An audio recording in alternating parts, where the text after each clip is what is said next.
Fica à vontade, Eliana.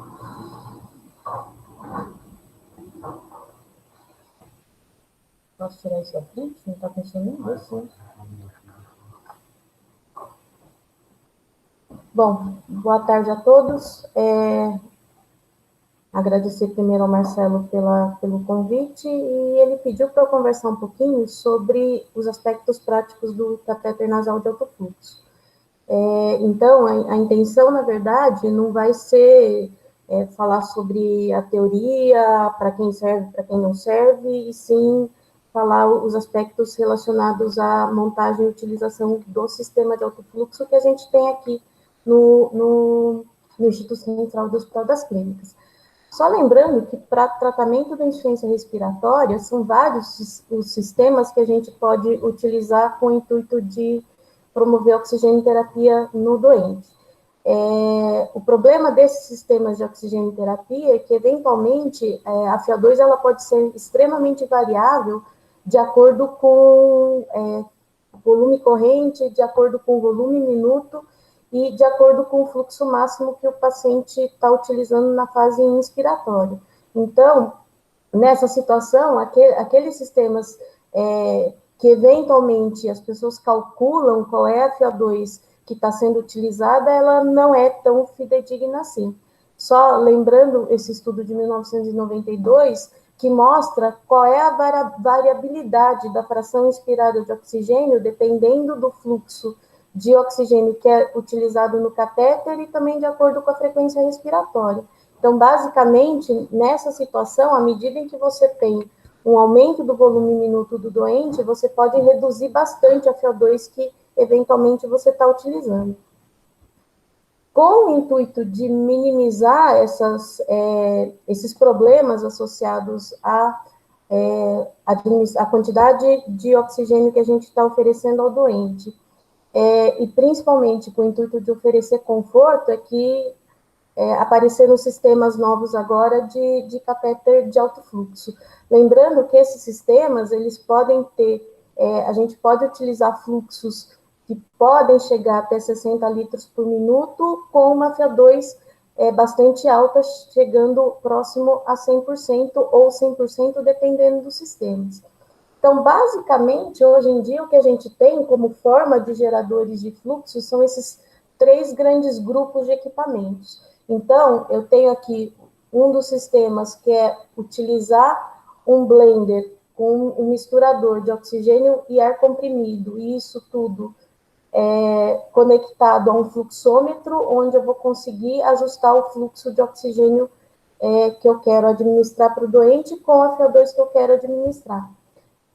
Além disso, os primeiros sistemas que apareceram para a gente são esses sistemas que são muito parecidos com os geradores de CPAP que a gente utilizava antigamente.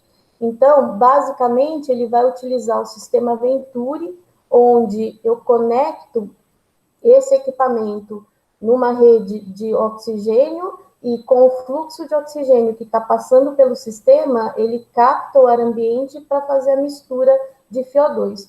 E com isso eu posso chegar até os 60 litros por minuto de fluxo, e aqui eu tenho um leitor, um oxímetro de rede para fazer a leitura de qual é a FiO2 que eu estou oferecendo para o doente.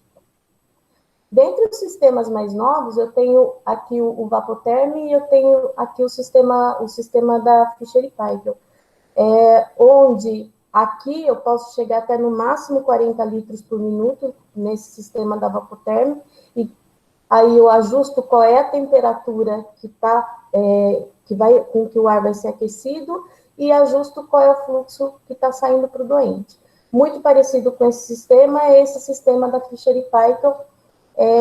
Eu não tenho certeza nesse sistema de qual é o fluxo máximo que ele pode chegar, mas eventualmente ele chega até os 60 litros por minuto.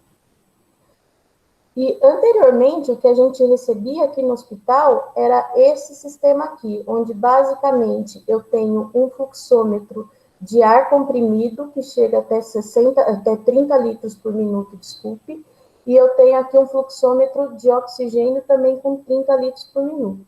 Então, para eu conseguir chegar aos 60 litros por minuto, eu preciso somar o fluxo do oxigênio com o fluxo do ar comprimido, e com isso eu vou fazendo uma mistura de gás que vai me dar uma FO2 ajustável.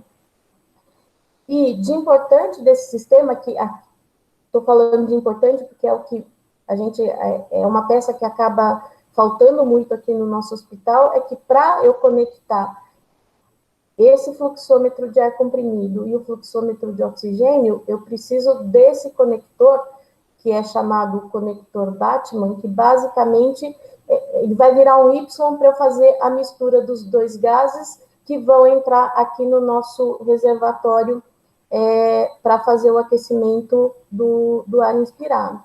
Então, basicamente, quando eu uso esse sistema, eu tenho uma variação de fluxo de oxigênio, fluxo de ar comprimido, que vai me dar uma variação de FO2. Então, basicamente, se eu quiser trabalhar com um fluxo aqui de 50 litros por minuto, a FO2 máxima que eu vou conseguir oferecer para o meu doente é 80%, sendo 37 litros... Opa! Aqui não dá. Desculpa, mentir. Então, deixa eu parar de mentir. Aqui a FO2 máxima que eu vou conseguir chegar para o meu doente é 60% com 50 litros por minuto, onde eu posso utilizar 25 litros de oxigênio com 25 litros de ar comprimido. Tá? Estava falando que eu chego a 80%, mas eu não consigo fazer isso porque eu não consigo dar os 37 litros de oxigênio. O fluxo máximo que eu consigo chegar nesse sistema era uns 30 litros. Ou seja, para eu conseguir dar uma FO2 bastante elevada, ou seja, uma FO2 perto de 100%, eu não vou conseguir trabalhar com fluxo muito maior do que 30 litros por minuto, que seria um oxigênio puro. Tá? Hoje em dia, o que a gente tem aqui no hospital é um sistema que acaba sendo um pouquinho mais inteligente que esse sistema anterior. Então, basicamente, o que eu vou ter é esse blender, que é um misturador, onde eu vou conectar na rede de ar comprimido e na rede de oxigênio. Com isso, eu vou conseguir trabalhar com a FO2 variável de 21 até 100%, e isso conectado em dois fluxômetros de 30 litros por minuto, para gerar esse fluxo máximo de 60 litros por minuto. Então, para eu conseguir chegar aos 60 litros, eu preciso ligar os dois fluxômetros em 30 litros por minuto, e a FO2 vai ser misturada aqui por esse blender. Tá? De importante desse sistema é que eu preciso, quando eu conectado à rede de gases, conectar isso aqui com uma válvula redutora de rede. Então, eu tenho uma válvula redutora de ar comprimido, uma válvula redutora de oxigênio, e a pressão dessas duas válvulas, elas têm que estar semelhantes. Então, se, por exemplo, eu tiver mais pressão de oxigênio do que de ar comprimido, esse blender, ele tem um aviso sonoro que é bastante chato, e daí, quando esse aviso sonoro do blender aciona, é porque eu tenho uma variação da pressão de rede entre o ar comprimido e o oxigênio. Poderia conectar diretamente na rede sem as válvulas redutoras? Eu até posso. Só que, se eu tiver qualquer variação de pressão na rede de qualquer um dos gases, esse aviso sonoro ele vai ser acionado, e daí eu vou precisar ajustar a pressão dos gases para conseguir reduzir esse aviso sonoro. Se eu ligar diretamente na rede sem a válvula redutora, eu não consigo ajustar essas pressões de gases para fazer com que o blender ele funcione adequadamente. Então, basicamente, é preferível que a gente conecte esse sistema nas duas válvulas redutoras, tanto de oxigênio quanto de ar comprimido.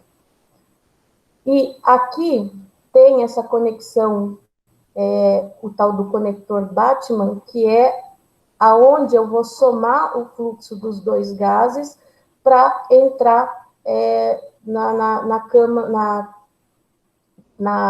no reservatório para fazer o aquecimento e umidificação.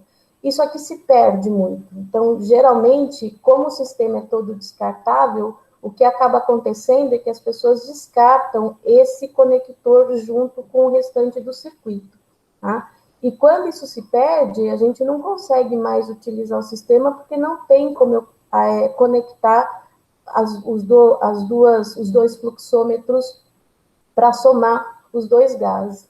Então, basicamente, no dia a dia, o que a gente acaba fazendo é adaptando conectores para a gente conseguir fazer a soma dos dois fluxômetros. Então, a SIEC hoje tem 4 sistemas de cânula nasal de catéter nasal de alto fluxo. Desses 4 sistemas, não sobrou nenhum desses conectores apropriados para isso. Então, quando a gente recebe esse sistema, a gente precisa fazer essa adaptação. Basicamente, o que a gente pegou foi esse adaptador, que é um adaptador de dreno de tórax. Aí a gente conectou isso num conector de cânula endotraqueal. Isso aqui deveria conectar diretamente no reservatório de água para fazer o aquecimento, só que como esse conector é um pouquinho mais largo, a gente acabou adaptando também essa traqueinha para fazer essa conexão. Então, aqui eu posso chamar de tubos e conexões tigre, né? A gente tem que juntar um treco no outro para conseguir fazer com que o sistema funcione adequadamente. Bom, além do sistema de gerador de fluxo, eu preciso ter um sistema de aquecimento e umidificação do ar inspirado.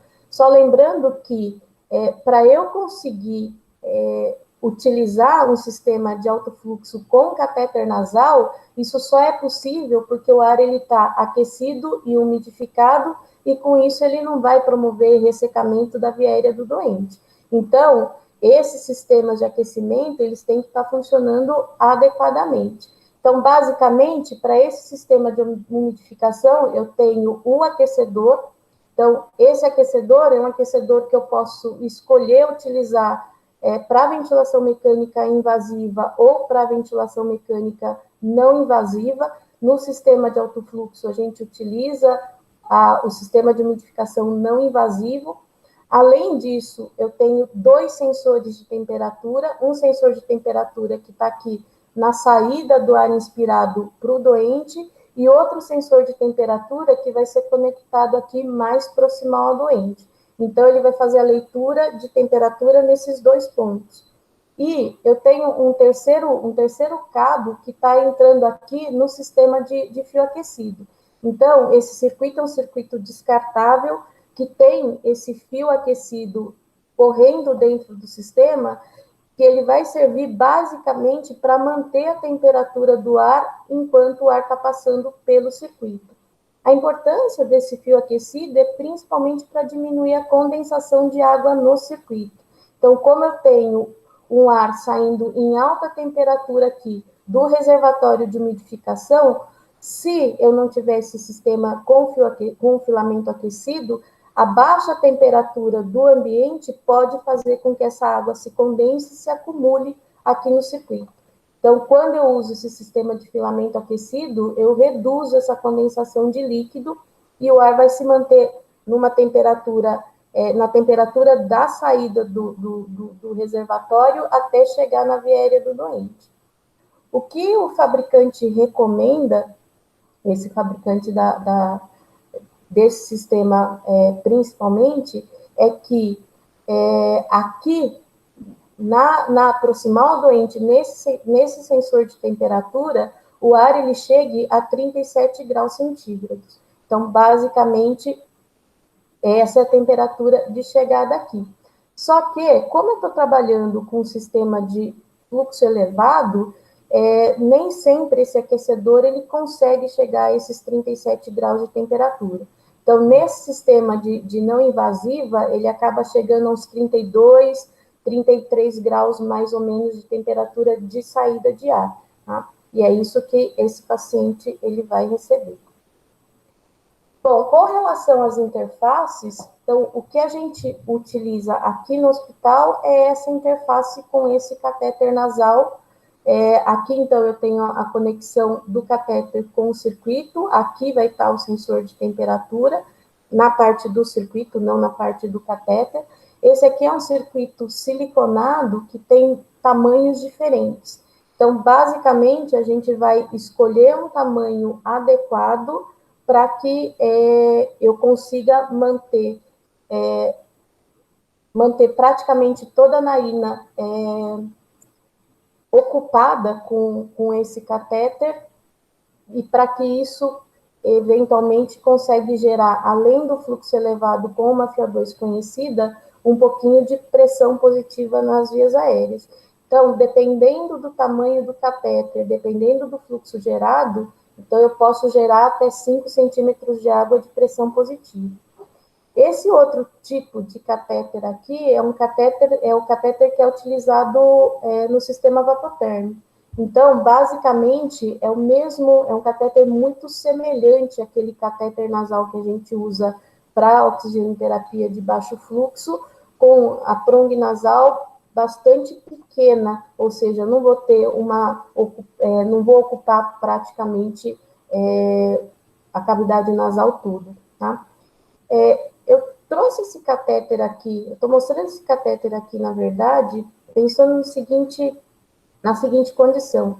Semana passada, a gente tinha no hospital os sistemas de alto fluxo, o que a gente não tinha eram os catéteres. Então, a gente tinha o aquecedor, a gente tinha o blender com os fluxômetros e a gente tinha o circuito.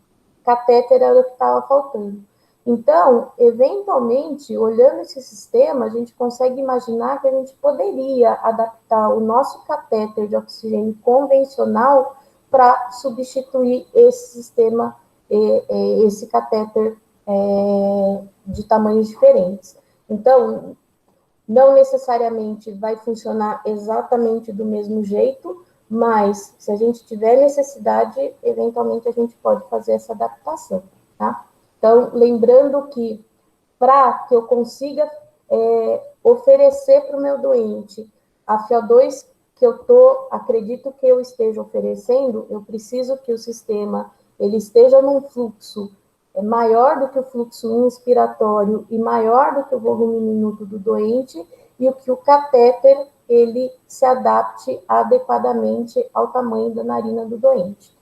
Como que a gente escolhe isso? Olhômetro. Então, basicamente, infelizmente, a gente não tem uma medida para a gente fazer para saber se o tamanho do catéter é PM ou G ou GG.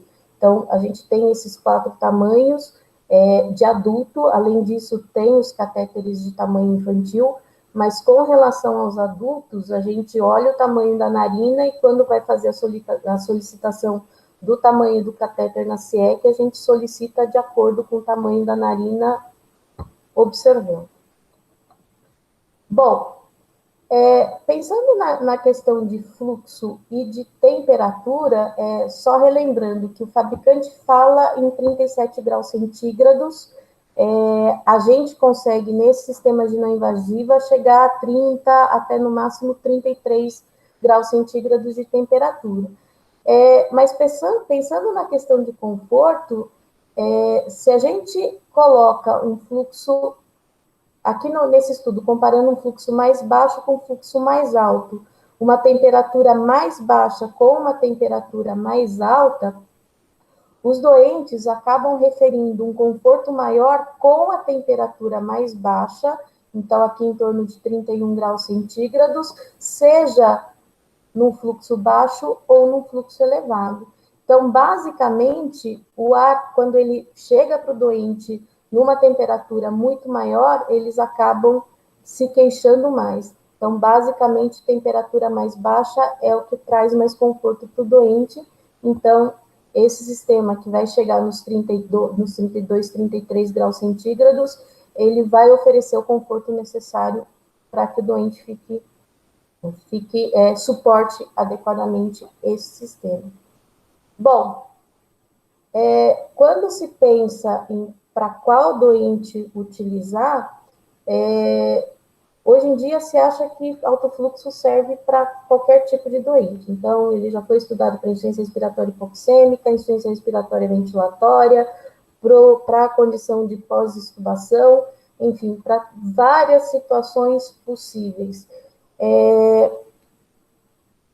Eu sempre tive uma Eu sempre acreditei, na verdade, que tinha um tipo específico de pacientes que o catéter de alto fluxo seria extremamente necessário, né?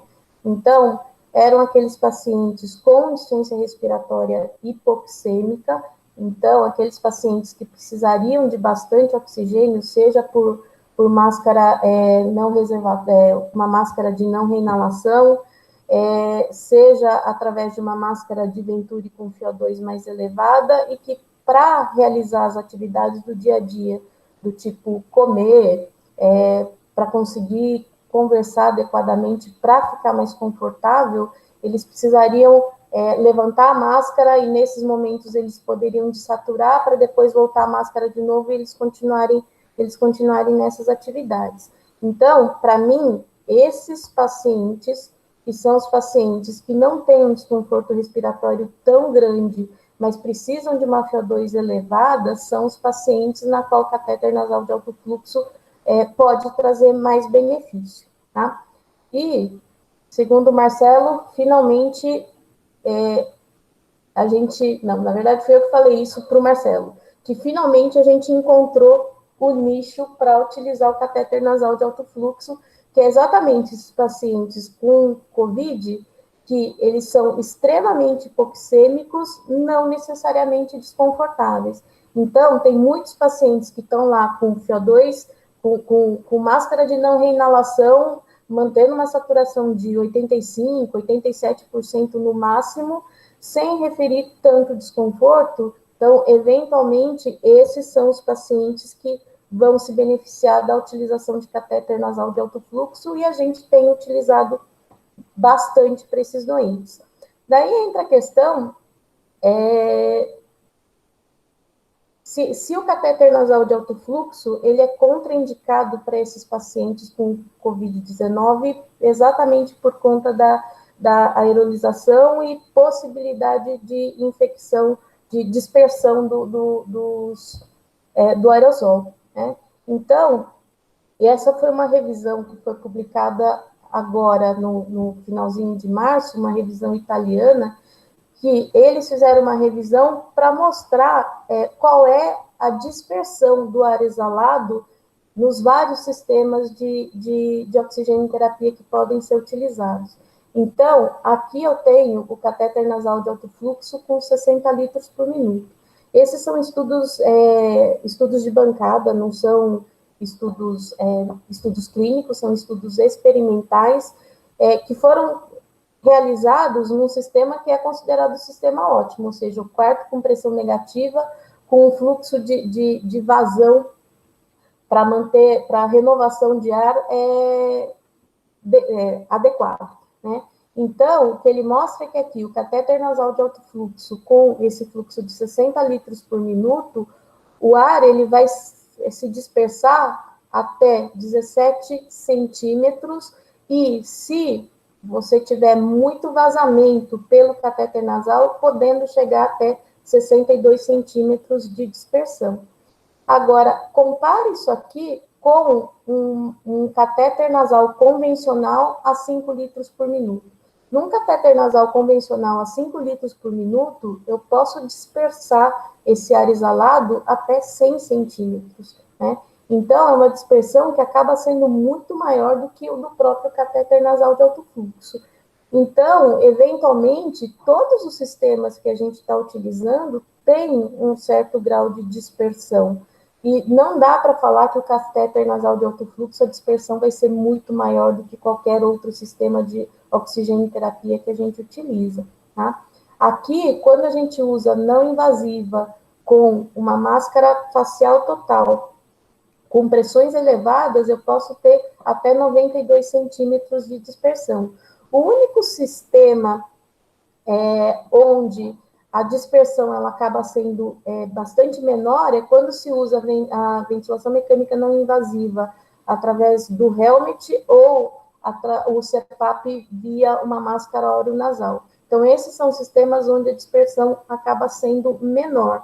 Então, eventualmente, mesmo o catéter nasal de alto fluxo, ele pode ser um sistema a ser utilizado para esses doentes com COVID-19, com relativa segurança, não sei se eu posso chamar de segurança, mas se a gente utilizar as EPIs de maneira adequada, num quarto fechado, não vou nem falar do sistema de pressão negativa, porque eu não consigo nem saber se o nosso sistema de pressão negativa ele funciona adequadamente, a gente pode utilizar isso mesmo para esses doentes com Covid-19 com relativa segurança, afinal, se a gente for comparar com catéter nasal com 5 litros por minuto, que é o que esses pacientes estão usando, quando eles estão numa condição um pouquinho maior, um pouquinho melhor, essa dispersão acaba sendo tão grande quanto.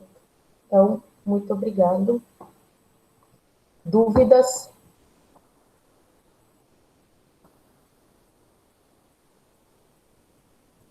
Tem dúvidas? Oi, Dri, é o Vitor aqui.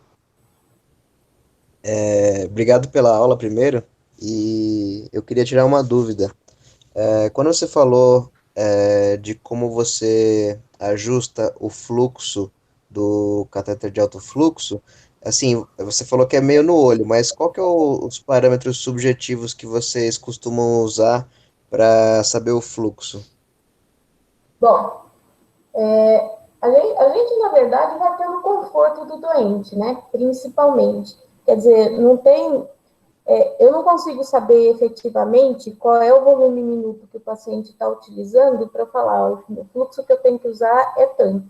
Então, acaba sendo no olho, e quanto maior a FO2 que meu paciente está recebendo, maior vai ser o fluxo necessário para ele. Quando eu digo fluxo necessário, é porque se eu tiver qualquer mistura do ar ambiente para completar o volume para completar o volume corrente que o paciente está fazendo, menor vai ser a FO2 efetiva que eu estou gerando. Então, esse fluxo ele tem que ser um fluxo alto o suficiente para atender a demanda do doente. Então, aqueles pacientes que estão mais desconfortáveis, fazendo um esforço maior, provavelmente o fluxo máximo inspiratório dele vai ser maior e eu tenho que ultrapassar esse fluxo máximo com o fluxo que eu estou gerando. Então, basicamente, a medida, assim que eu instalo, a gente acaba começando com o fluxo o máximo possível, então 60 litros por minuto com a FO2 necessária para ele, e de acordo com o conforto, de acordo com saturação, a gente vai reduzindo a FO2 e o fluxo. Quando a gente pensa em desmame desses pacientes, alguns acreditam que você precisa manter o fluxo o maior possível e desmamar só a FO2.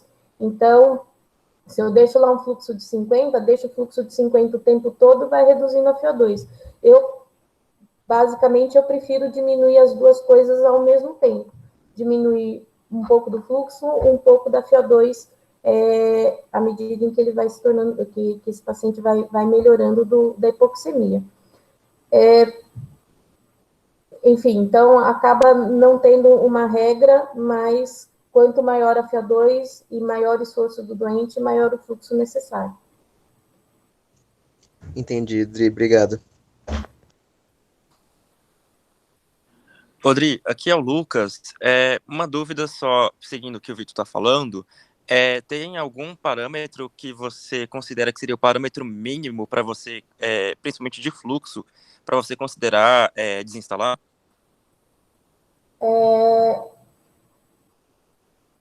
Geralmente, a gente reduz essa FO2 até chegar numa FO2 adequada para ele utilizar um catéter.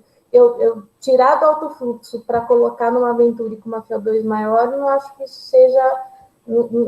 seja muito inteligente. Então, diminuir a FO2 até chegar numa FO2 baixa o suficiente que o paciente suporte ficar num catéter convencional. Não sei se vocês lembram da dona Mariodete, que ficou lá no leito 4. Ela foi a primeira paciente que a gente começou a usar alto fluxo, e ela ficava desesperada quando a gente tirava o sistema de alto fluxo dela. Então, a gente estava lá com FO2 de, sei lá, 25%, já fazia 2, 3 dias, já daria para tirar o sistema de alto fluxo, mas cada vez que a gente tentava tirar, ela ficava bastante ansiosa, ficava inclusive taquicárdica, chegou a desaturar. pela ansiedade dela. Então, o que a gente acabou fazendo para desmamar a doente deixando o catéter e tirando o sistema de alto fluxo. A gente colocou o catéter de alto fluxo no fluxo lento do umidificador de catéter e com isso a gente conseguiu tirar o sistema totalmente. Mas a princípio, quando chega numa FeO2 de 30%, já é uma FeO2 que o catéter de baixo fluxo daria conta de manter. Então, é mais ou menos por aí que a gente retira o sistema de alto fluxo e vai para um catéter convencional. Fluxo, a gente vai reduzindo até chegar em 25, 30 litros por minuto. Muito bom, obrigado.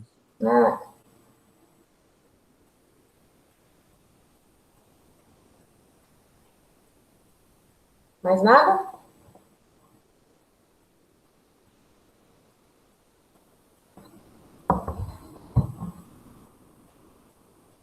Bom, gente, aproveitem e tirar suas dúvidas aí. Alguma pergunta adicional?